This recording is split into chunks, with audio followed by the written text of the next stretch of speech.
হরে কৃষ্ণ কৃষ্ণ কৃষ্ণ হরে হরে। তো ভক্তবৃন্দগণ, আজকের ভিডিওটি রয়েছে আজ সোমবার, রয়েছে আজ পৌষ পার্বণ অর্থাৎ মকর সংক্রান্তি। যেদিন মাস পূর্ণ হবে সেই দিনকে বলা হয় সংক্রান্তি। এইভাবে 12টি মাসে 12টি সংক্রান্তির মধ্যে বিশেষভাবে পৌষ মাসের সংক্রান্তির উল্লেখযোগ্য এবং তাৎপর্যপূর্ণ। তো অবশ্যই ভক্তি সহকারে এই মকর সংক্রান্তির ব্রত কথাটি সম্পূর্ণ শ্রবণ করবেন, কারণ 12টি মাসের মধ্যে পৌষ মাসের এই মকর সংক্রান্তি অর্থাৎ পৌষ পার্বণ সংক্রান্তিটি বিশেষ গুরুত্বপূর্ণ। এই শ্রবণের ফলে শত শত পাপ থেকে মুক্তি পাবে এবং গঙ্গা স্নানের মতো পূর্ণ ফল আপনি পেয়ে যাবেন এই ব্রত কথা শ্রবণের ফলে। তো অবশ্যই ব্রত কথাটি সম্পূর্ণ মনোযোগ, ভক্তি, ভালোবাসা, শ্রদ্ধা দিয়ে শুনবেন। আর চ্যানেলে নতুন হয়ে থাকলে দয়া করে চ্যানেলটিকে সাবস্ক্রাইব করে দিবেন, লাইক করবেন, কমেন্টে ভক্তি, ভালোবাসা, শ্রদ্ধা দিয়ে জয় শ্রীকৃষ্ণের জয় লিখে দিতে ভুলবেন না। অবশ্যই ভক্তি, বিশ্বাস, ভালোবাসা, শ্রদ্ধা দিয়ে এই পৌষ পার্বণের মকর সংক্রান্তির ব্রত কথাটি অবশ্যই শ্রবণ করবেন। শুরু থেকে শেষ পর্যন্ত অবশ্যই মনোযোগভাবে শ্রবণ করবেন। তো শ্রবণ করা যাক পৌষ মাসের মকর সংক্রান্তির ব্রত কথাটি।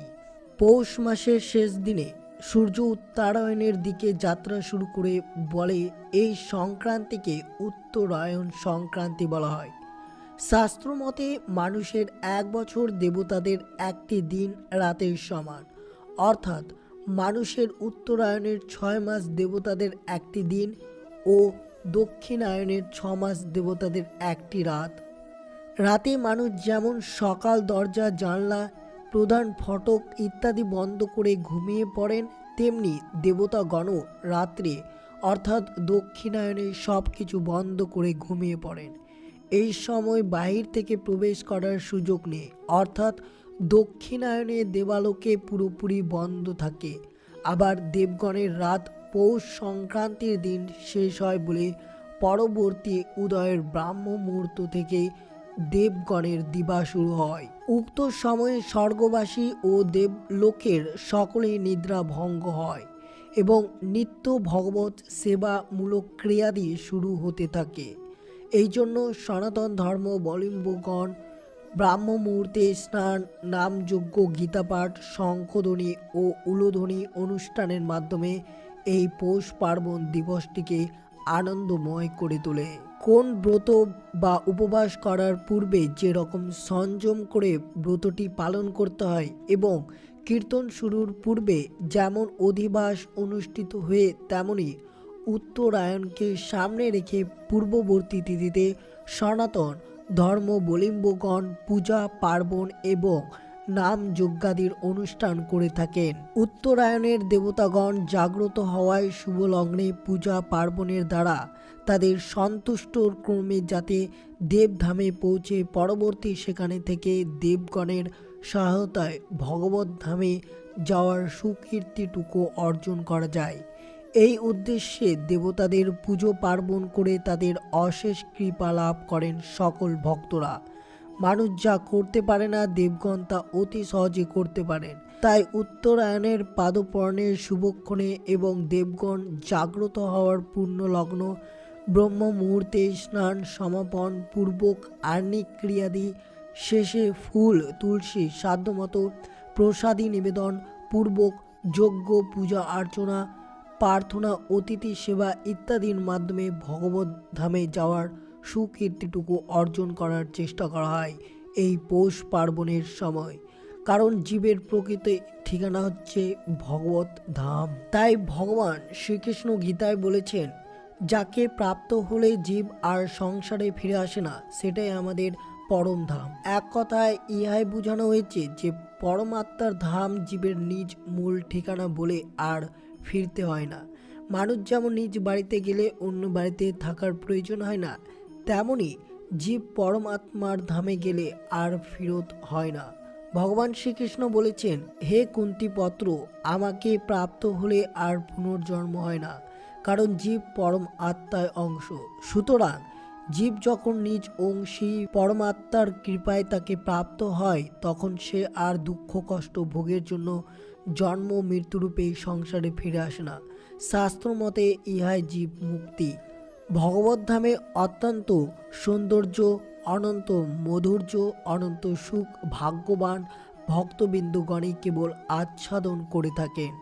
এই সুকীর্তিটুকু অর্জনের মানুষের উত্তরায়ণের প্রকালে দেবগণের বিশুদ্ধ ও নির্মল চিত্ত থাকা অবস্থায় কায় মনোবাক্য প্রার্থনার বিধান হয়তো আর্য ঋষিগণ রেখে গেছেন, যাতে সহজেই দেবগণের মন বিগলিত হয়ে তাদের কৃপাদৃষ্টি লাভ করা যায়। কারণ দেবগণের নিদ্রায় সময় অপেক্ষা জাগ্রত অবস্থায় পূজা পার্বণ ও তাদের উদ্দেশ্যে কর্মাদি করা উত্তম। এই সকল কারণে উত্তরায়ণ সংক্রান্তির গুরুত্ব অত্যাধিক। অর্থাৎ এই মকর সংক্রান্তি যে বন্ধু অর্থাৎ যে কৃষ্ণ ভক্তরা পালন করবেন ভক্তি ভালোবাসা শ্রদ্ধা দিয়ে, তাদের আর এই জীবকুলের পুনর্জন্ম হবে না। অর্থাৎ তারা ভগবত ধামেই থাকবে, যেখানে অনন্ত সৌন্দর্য, অনন্ত মধুর্য, অনন্ত সুখ ভাগ্যবান এই ভক্তবিন্দুগণগুলোই ভগবত ধামে পাবে। উত্তরায়ণ সংক্রান্তিকে মকর সংক্রান্তি বলা হয়। এই দিনে মকর স্নান করার জন্য মাতা যশোমতী বালক শ্রীকৃষ্ণকে উদ্দেশ্য করে সংক্রান্তির পূর্বরাত্রি বলেছিলেন, আসিল যে পৌষ মাস শুনিও রজন, দ্বিদশ নবম দিন দিল দর্শন। অর্থাৎ এখানে যশোমতী বলছেন, শুনো রাজন, পৌষ মাস তো এসে গেছে, এই মাসের 29 তারিখ মকর সংক্রান্তি হবে। তারপর বলেছেন, রানী বলে আজিকার লীলা সম্বিরিয়া, এসো বাপু নিদ্রা যাও পালঙ্কে শুইয়া, কল্লতি পতুষ্যে করিয়া গোত্রন্থান, যমুনার বাড়িতে করিতে হবে স্নান। মাতা যশোমতীর মুখে আগামীকাল্য ভোরে যমুনাতে স্নানের কথা শুনে পুত্র শ্রীকৃষ্ণ মাকে জিজ্ঞাসা করলেন, ব্রহ্মমুহূর্তে যমুনাতে স্নান করিলে কি ফল হয় মা? উত্তরে মা বললেন, রানী বলে, করল বাপু দিন শুভক্ষণ, ধনুত্যাজে মকরতে আসবে তপন, বলিয়া মকর যাত্রা তার নাম কয়ে, মকরে করিলে স্নান আয়ু বৃদ্ধি হয়। অর্থাৎ আগামীকাল্য সূর্য ধনুরাশি ত্যাগ করে মকরে সঞ্চারিত হবে বলে দিনটি শুভ। এই জন্য একে মকর যাত্রা বলে এবং উক্ত সময়ে স্নান করলে আয়ু বৃদ্ধি হয়। এরপর যশোমতী বলেছেন, 16 জাতের নানান উপাচার নিয়ে ব্রহ্ম মুহূর্তে যমুনার মকর স্নান করবে এবং স্নানের শেষে সকলে মিলে সে আহার করবে। অবশ্যই সকল ভক্তবিন্দুদের কাছে এটাই অনুরোধ, এই পৌষ পার্বণ অর্থাৎ মকর সংক্রান্তির সময় সকলেই ঘুম থেকে উঠে স্নান করে তারপরে তারা খাওয়া উচিত। এই অংশটুকু যদি আপনারা করতে পারেন তাহলে অবশ্যই শ্রীকৃষ্ণের আশীর্বাদ থেকে আপনারা পাবেন এবং আপনাদের আয়ু বৃদ্ধি হবে। মকর সংক্রান্তির মূল অর্জনীয় বিষয়, মকর পাতানো বলতে দুই সখা বা সখী অথবা নিকট প্রাণের সম্পর্কে আছে এমন প্রণয়নীর মধ্যে চিরস্থায়ী প্রীতির বন্ধন সূচনা করা বোঝায়। এই ধরনের বন্ধন কেবল আত্মার সহিত আত্মার বন্ধন বোঝায়। এই প্রতিবন্ধন সুখ ইন্দ্রিয় দ্বারা বুঝা বা উপলব্ধির সুখে নয়, ইহা আত্মা উপলব্ধির সুখ এবং আত্মার জন্য পরম সুখকর সুখ। নিজ আত্মার সহিত পরম আত্মার যে সম্বন্ধ সেটাই এখানে বোঝানো হয়েছে। নিজ আত্মা হলো রাধিকা তুল্য এবং পরমাত্মা হলো শ্রীকৃষ্ণ তুল্য। তাই মকর সংক্রান্তির এই উত্তরায়ণের দিনে প্রকালে আত্মার সহিত পরম আত্মার চিরস্থায়ী প্রতির বন্ধনের সূচনা করার নিমিত্তে মকর পাতানো একান্ত অপরিহার্য। এই প্রীতির সম্পর্কে অন্যান্য ও দৃঢ় হলে মনুষ্য জীবনের চরম সার্থকতা আসে। মকর সংক্রান্তির দিন ইহাই প্রার্থনীয়। পৌষ সংক্রান্তিতে যেমন উত্তরায়ণ সংক্রান্তি বলা হয় তেমনই তিল সংক্রান্তিও বলা হয়। সনাতন ধর্মের অনুসারীগণ উক্ত দিনে তিল দিয়ে তৈরি করা নাড়ু, মিষ্টি, ফল ইত্যাদি দিয়ে পুজোর নৈবেদ্য হিসেবে নিবেদন করে থাকেন শ্রীকৃষ্ণের পুজোয়। তাছাড়াও নানা জাতের পিঠা, পায়েস ইত্যাদি আয়োজন করে দিনটিকে সমৃদ্ধশালী করে। মোট কথা বলতে গেলে এই দিনটির উৎসবের আয়োজনের আনন্দ মুখর হয়ে ওঠে। এই আনন্দ উৎসব এবং আয়োজন সবই ভগবত সেবার উদ্দেশ্যে নিবেদন করা প্রয়োজন। শ্রীকৃষ্ণ বললেন, হে কুন্তেয়, তুমি যা কিছু করো, যা কিছু ভোজন করো, যা কিছু দান করো, যা তপস্যা করো, তা সমস্তই আমাকে অর্পণ করিও। কারণ জগৎ সংসার ভগবানের হলে নিজের দেহটা ভগবানের, অর্থাৎ ভগবানের কৃপায় মনুষ্য দেহ লাভ এবং দেহস্থি জীব আত্মা ও পরম আত্মার সঙ্গে অংশ। তাই যে দেহের মধ্যে আমি করে সেই দেহ নিজের না হয়ে তবে মানুষ সংসারে যা যা ভোগ করে তার নিজের হবে কেমন করে। তাই যারা এইভাবে সব কিছু অর্পণ করে ভগবানের কাছে নিবেদন করে ভগবত প্রসাদ রূপে গ্রহণ করে থাকেন, নিঃসন্দেহে তাদের ব্রাহ্ম প্রাপ্তি হয়। ভীষ্মদেব নিজের কর্মের এবং নিজের কর্মফল শ্রী ভগবানের কাছে অর্পণ করার পর দেহত্যাগ করেছিলেন।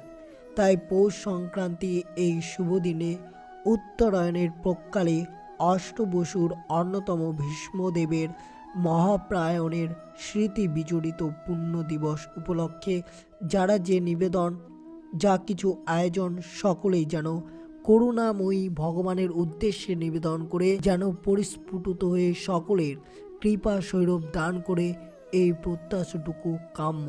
অর্থাৎ শ্রীকৃষ্ণ বলেছেন, যা করবেন সব কিছু শ্রীকৃষ্ণের জন্য করবেন, যা কিছু তৈরি করবেন, যা কিছু অর্পণ করবেন সবই শ্রীকৃষ্ণ। অর্থাৎ মকর সংক্রান্তির দিন অবশ্যই সব কিছু আপনারা শ্রীকৃষ্ণের ওপর নির্ভর করে চলুন এবং অবশ্যই মকর সংক্রান্তিতে যে সমস্ত পিঠে বা সব কিছু প্রথমে আগে শ্রীকৃষ্ণের পুজোয় অর্পণ করুন, তারপর নিজে সেটিকে গ্রহণ করুন এবং অবশ্যই যেইটুকুটু সামর্থ্য সেইটুকুটু আপনারা গরিবদেরকে দান করবেন এবং অবশ্যই কর্মফল আপনারা পেয়ে যাবেন। এবং মকর সংক্রান্তি অর্থাৎ পৌষ পার্বণের সময় সকালে ঘুম থেকে উঠে স্নান করে তবেই আপনারা খাওয়া দাওয়া করবেন। তো এই ছিল ভিডিওটি ভালো লাগলে অবশ্যই চ্যানেলটিকে সাবস্ক্রাইব করবেন, লাইক করবেন, কমেন্টে ভক্তি ভালোবাসা শ্রদ্ধা দিয়ে জয় শ্রীকৃষ্ণের জয় লিখে দিতে ভুলবেন না এবং ভিডিওটি আপনার বন্ধু বা আত্মীয়দের সাথে অবশ্যই শেয়ার করবেন। সুস্থ থাকবেন, সতর্ক থাকবেন। জয় শ্রীকৃষ্ণ। রাধে রাধে।